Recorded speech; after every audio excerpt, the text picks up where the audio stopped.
मुंबईमध्ये सुरू होता, तर पुण्यामध्ये सुद्धा पावसानं हजेरी लावलेली आहे। उकाडापासून काहीसा दिलासा मिळालेला असला तरी शेतकऱ्यांचं मात्र नुकसान होण्याची भीती व्यक्त केली जाते।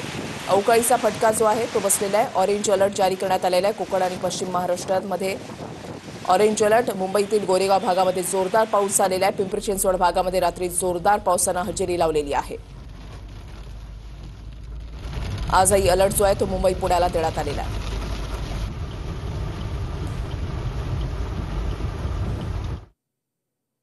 मुंबईमधून पावसाचे अपडेट्स घेणार आहोत कृष्णा सोनरवाडकर यांच्याकडून। तर पुण्यामधून अजिंक्य आमचे प्रतिनिधी आमच्यासोबत जोडले गेलेले आहेत। थेट सुरुवातीला जाणार आहोत मुंबईमध्ये। कृष्णा, पावसाचे अपडेट्स काय मिळत आहेत, कारण आज अलर्ट सुद्धा आहे? वृषाली, आपण पाहतो की कालपासून मुंबई आणि आसपासच्या परिसरामध्ये मोठ्या प्रमाणामध्ये मुसळधार पाऊस पडतोय। रात्रीभर पाऊस पडत होता आणि पावसानं सकाळपासून उसंत घेतलेली असली तरी मात्र सकाळपासून ढगाळ वातावरण हे मुंबईमध्ये पाहायला मिळतं आहे। आणि मुंबईमध्ये आणि आसपासच्या परिसरामध्ये त्याचबरोबर कोकण पट्ट्यामध्ये सुद्धा 24 तारखेपर्यंत अशाच पद्धतीने मुसळधार पाऊस पडू शकतो अशा पद्धतीचा इशारा हवामान खात्याने दिलेला आहे। आणि त्यानुसार आपण पाहतो की मुंबईमध्ये आज रात्रभर काल जो पाऊस पडला त्यामुळे अनेक सखल भागामध्ये पाणी साचण्याची शक्यता निर्माण झालेली होती। त्याचबरोबर सकाळपासून वाहतूक सेवेवरती सुद्धा परिणाम झालेला आहे।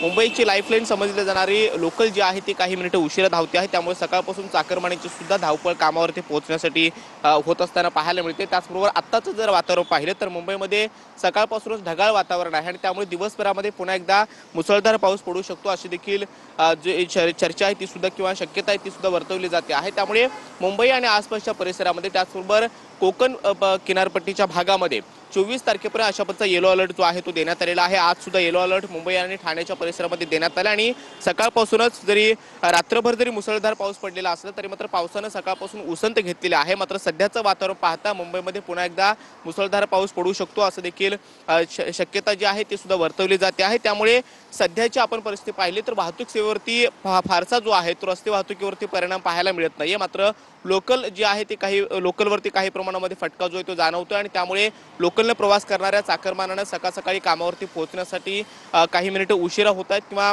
धावपळ जी आहे त्यांची पाहायला मिळते आहे। त्यामुळे मान्सून पूर्व पाऊस जो आहे तो महाराष्ट्राच्या वेगवेगळ्या भागामध्ये पाहायला मिळतो आहे आणि सध्याचं मुंबईतलं वातावरण पाहिलं तर आज दिवसभरामध्ये पुन्हा एकदा मुसळधार पाऊस पडू शकतो अशी देखील शक्यता वर्तवली जाते। नक्कीच कृष्णा, तुम्ही असंच आपल्या सोबत राहा। पुण्याला जाणार आहोत। अजिंक्य आपले प्रतिनिधी आपल्या सोबत आहेत। अजिंक्य, पुण्यामध्ये 24 तासामध्ये जो मुसळधार पाऊस पडला त्याच्यामुळे काही ठिकाणी झाडं उन्मळून पडल्याची सुद्धा घटना घडलेली आहे। सध्या काय परिस्थिती आहे, काय अपडेट्स आहेत?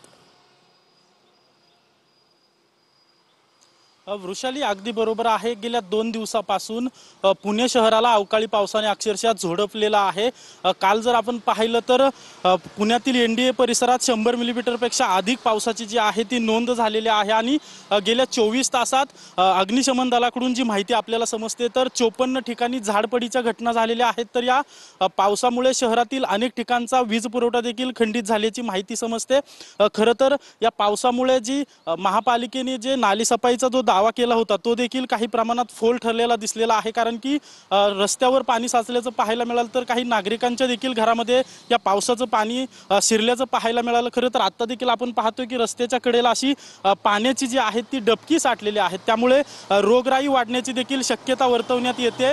आत्ता जर आपण पाहिलं तर रात्री उशिरापर्यंत पाऊस सुरू होता। आता काही प्रमाणात पावसाने उसंत घेतलेली आहे। मात्र आज पुण्याला जे आहे ते ऑरेंज अलर्ट देण्यात आलेला आहे आणि पुण्यातील घाट माथ्यावर जोरदार पाऊस बरसेल असा एक हवामान विभागाकडून अंदाज वर्तवण्यात आलेला आहे। वृषाली, नक्कीच धन्यवाद कृष्णा आणि अजिंक्य, तुम्ही दिलेल्या या सविस्तर माहितीसाठी।